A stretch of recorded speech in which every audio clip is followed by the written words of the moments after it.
This is Lisa from Mobile Tech Review, and this is the 2016 HP Omen 15. It's available in 15 and 17-inch models. We have the 15-inch here. This is not this is not anything like the last HP Omen we reviewed. Just goes to show HP has trouble making nice things. Every time they make something really high-end, think of it as the kind of Lexus line inside of the Toyota division at HP, they kind of mess it up. I'm sorry. Not that this is a bad product, but when HP made the Omen in late 2014 and went through 2015, they said, hey, we bought Voodoo PC, we kind of messed up, we trashed it, because at first we had some nice Envies that came from that line, and they became kind of a consumer line instead. So we're going to start all over again with the Omen. So they made something very bold. It was a full milled aluminum chassis, very unusual wedge-like design. Take it or leave it. It was odd. It was stunning. And the price wasn't too bad either, considering what you got inside. This time around, they made the Omen more affordable, and it really is, in a lot of ways, just a reskinned HP Pavilion model. It's not a bad-looking finish here. You know, we get this kind of, it's fake carbon fiber. This is fantastic plastic every which way. But for $1,000, you get something that is pretty capable, even with modern games. We're going to look at it now.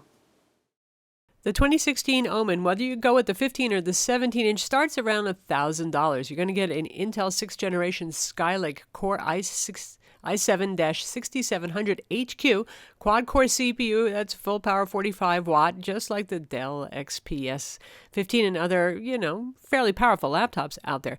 You can get it with anywhere from 8 to 16 gigs of RAM. It actually has 2 RAM slots, which is nice, not soldered on.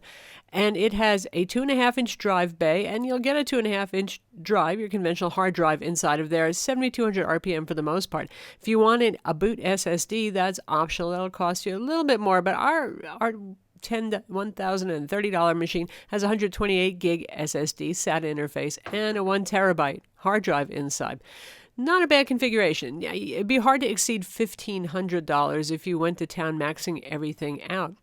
Graphics starts with the NVIDIA GTX 950M, but I think most people are going to be looking at the 960M, which is a little bit, you know, a little higher end. It gives you a definite boost in gaming. And there is a 965M, which is the second generation NVIDIA Maxwell card for those of you who are geeky enough to be into that. Well, here's the mostly good news. Compared to the last year's HP Omen, that might have been a beautiful and well-made laptop, but all the ports were on the back edge, which is not really very convenient. So we're back to kind of a normal configuration here, and Ethernet is built in this time. No dongle adapter required, just your usual kind of drop-down RJ45 connector. Full-size HDMI, we have a USB port right over there as well. That's where you plug in the power, usual cylinder kind of power plug, and SD card slot. And on the other side, we have a USB 2.0 port. Why are they still doing that? I don't know. And a USB 3 port. So that's a total of 2 USB 3 ports, 1 USB 2.0 port. No USB-C, no Thunderbolt. But, you know, the competing gaming laptops around $1,000 to a little bit above don't always have that either, so it's hard to really pick on HP too much. This is budget gamer, not high-end gamer. There's a reason why the Alienware 15 costs more, the Razer Blade, you know, those higher-end ones, the Asus ROGs. And we have your usual combo headphone jack right here. So that's it for the ports. Not a super-duper lot. This is not going to be your desktop replacement with everything in the world. We've lost the mini display port that we had on the last generation of Omen here as well. So for those of you who want to drive really high resolution monitors at high frame rates, well, you know, you're going to have to make do with HDMI, which is pretty good for 1080p up to 2K at 60 hertz, and after that you're going to generally get 30 hertz for a refresh rate, which for gaming, you know, 60 is better.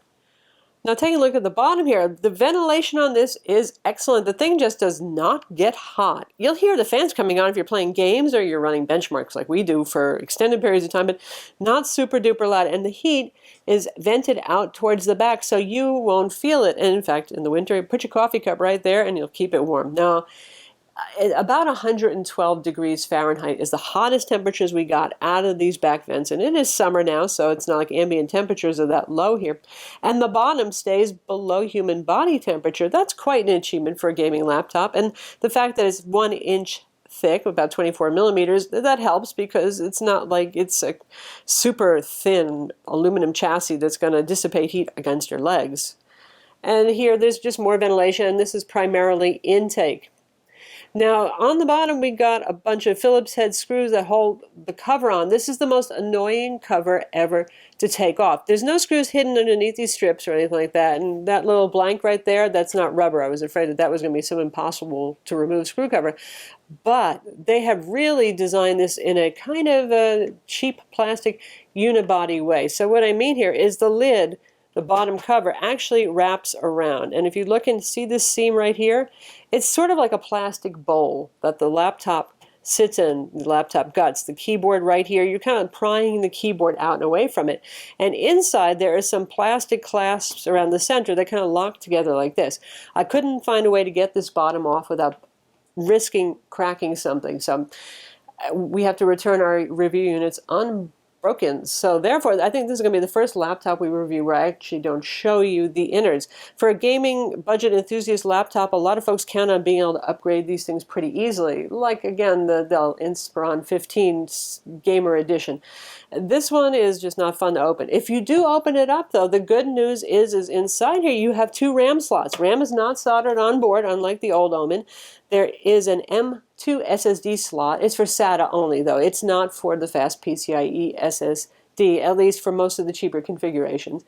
And there's a 2.5-inch drive bay, too. So most of these come with a little quick boot SSD and a hard drive for actually storing your media files and your games and that sort of thing. So that's the good news. And the wireless card is socketed, too. The bad news is HP went with the last generation Intel Wi-Fi card, the 7265 AC, not the 8220 that's the current generation. It probably saved them, I don't know what, $2 or something.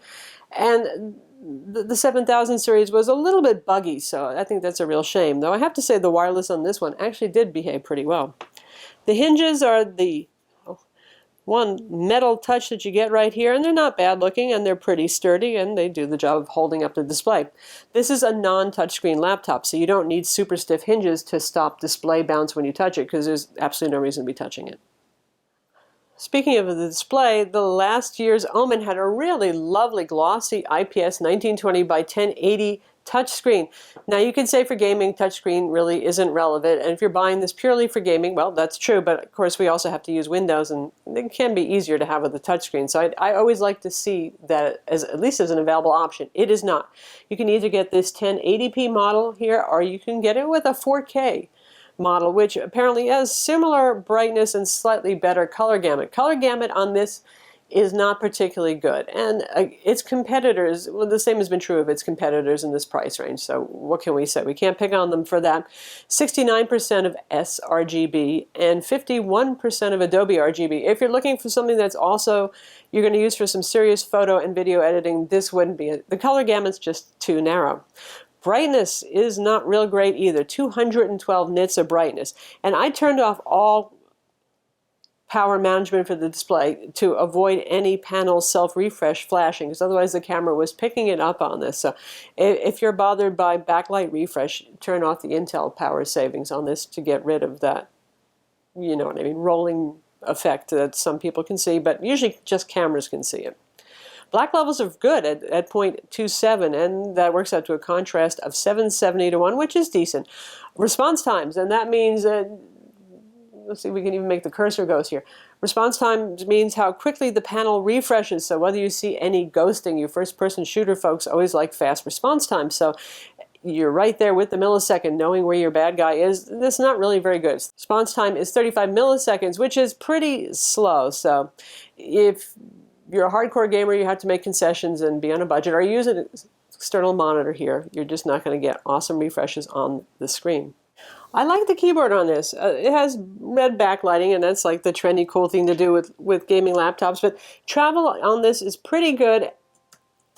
The damping is pretty good. You're not hearing a lot of clacking noise or anything like that. And if I press down, even with great force, there's really not much trampolining. It's very stiff, especially given the kind of oddball design where there's almost no really dedicated chassis inside of this. It's kind of like a laptop sitting in a plastic tray. But they do have a million little standards setting up from that plastic tray, keeping this propped up. It's pleasant to type on, and you get a number pad too. Good for number crunchers, good for gamers. The FN row up top does multimedia keys by default. You don't have to hit the FN key to activate those. Now, what I'm not too thrilled at is the gee, boy racer stylized gaming font here. I know that, you know, they probably thought it looks cool. Here's your A, which turns into really what looks like a caret. It just kind of messes with your mind. It's a little bit harder to read. The @ sign is very squared off and stylized. It's not the end of the world, but I do like my keyboard to be a little bit more readable, and they've certainly very much accented the directional idea for the number pad there. Yeah, I don't know. But overall, it's actually a fine keyboard to type on, and that's what counts. The trackpad, not so much. Not really loving and feeling the trackpad. It's big, certainly, and it has a pretty nice texture to it, but it is a buttonless trackpad. Listen. And see how you can you see the flexing of the deck here? The entire deck is moving around with it. That's not so cool there. And it's loud and it's a little bit numb. That is, sometimes if you're doing the tap to click, it doesn't get it. So you start doing that and it starts to sound all cheap and plasticky. It's not as bad, honestly, as some of MSI's trackpads from a few years ago, which were almost downright dangerous in terms of what you could do with the file system without intending to. But this is not really a great trackpad. Well, so how about gaming? You can hear the audio. It can get quite loud. It's funny, if you're just using Windows apps, it's not that good. In fact, I'm going to turn it down now because it's so loud. So in-game audio, particularly dialogue and shooting, it sounds pretty darn good. And we have the settings on high right now, so...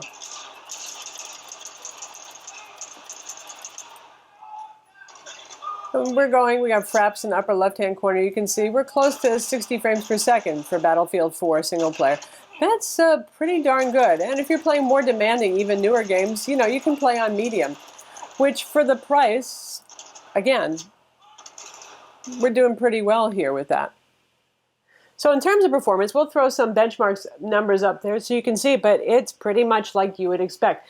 In fact, the Dell XPS 15 gets similar numbers because it runs on the same Core i7-6700 HQ quad-core CPU. We only have 8 gigs of RAM in this one, but you could, if you manage to get that bottom chassis off, upgrade it to 16, or you could order from HP with 16 gigs as well. The NVIDIA GTX 960M is a solid, it's at the lower end of the high range of mobile graphics cards currently available from NVIDIA. And obviously it's not going to perform as well as the 970 or the 980, but then again, it's cheaper. It lets you carry a smaller power supply and it uses less power too and generates less heat. So it's a good compromise for, number one, if you want something that's budget oriented, because this will cost you less money, and also it's good for people who are using mixed productivity where battery life and cooling are something of an issue. So how about battery life? That's the charger on top, as you probably have figured out by now. 120-watt charger. That should be adequate for the 960M and the 950M. If you get the even lower end configuration there, probably it's adequate for the 965M NVIDIA card. That one does use a little bit more power and give you a little bit more performance, but anyway. Inside, same battery as from the 15.6-inch HP Pavilion. Gee, not a surprise there. It's a 3-cell, 61.5 watt-hour battery. That's a decent capacity battery.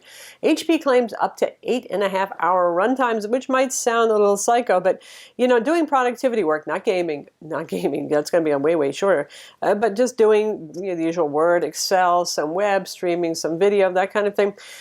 Using Edge, MS Edge for the web browser rather than Chrome, because Chrome does use a lot more power. We managed about 6.5 hours actually. So for this class of laptop with this much power, a quad-core CPU, that's actually not bad, and it certainly holds up well against the competition from Dell and Lenovo. Now, if you get the 17-inch model, you get a 6-cell, 62-watt-hour battery. So it's more cells, but really about the same capacity. Same chargers included as well. So battery life there should be pretty close to similar. You are driving a bigger panel there, so it might bring things down just a little bit, but probably not a whole lot. If you do go for the 4K display, though, I would expect shorter runtimes. Typically, that does use more power. So that's the HP Omen 15, again available as a 17-inch as well if you like. And, you know, in its favor, it is relatively light among laptops with this kind of configuration. And the price is pretty affordable. It's a lot cheaper, say, than the Dell XPS 15, similarly configured. And in some ways, in terms of specs, it competes with the XPS 15, but not in any other way. But the competition from Lenovo with the Y700 series and Dell's Inspiron 15 7559 gamer that we reviewed, you get more for your money there, and that's hard. And even in HP's line, if you can forego the fake carbon fiber exterior and the red keyboard backlighting instead of white, you can get the same thing in a high-end HP Pavilion 15.6-inch for a bit less money too. So it's admirable that HP tried to bring us something more affordable. I don't think they should have used the Omen name because they're just confusing people with expectations there, but they should have either gone even more affordable and drop the price a bit to make it more competitive with the competition, or they should have stuck with the high end. But in that in-between kind of world where some of you, I know you like HP, there are some people who love Dell, they love HP, they love Lenovo, whatever, and you want a budget gamer, this will do the job. It's cool running. It's not going to burn you. It doesn't get too loud. The build quality and materials, yeah, but you know, gaming laptops around $1,000, sadly, often they don't have the best build. There it is. I'm Lisa from Mobile Tech Review. Be sure to visit our website for the full written review and subscribe to our YouTube channel for more cool tech videos.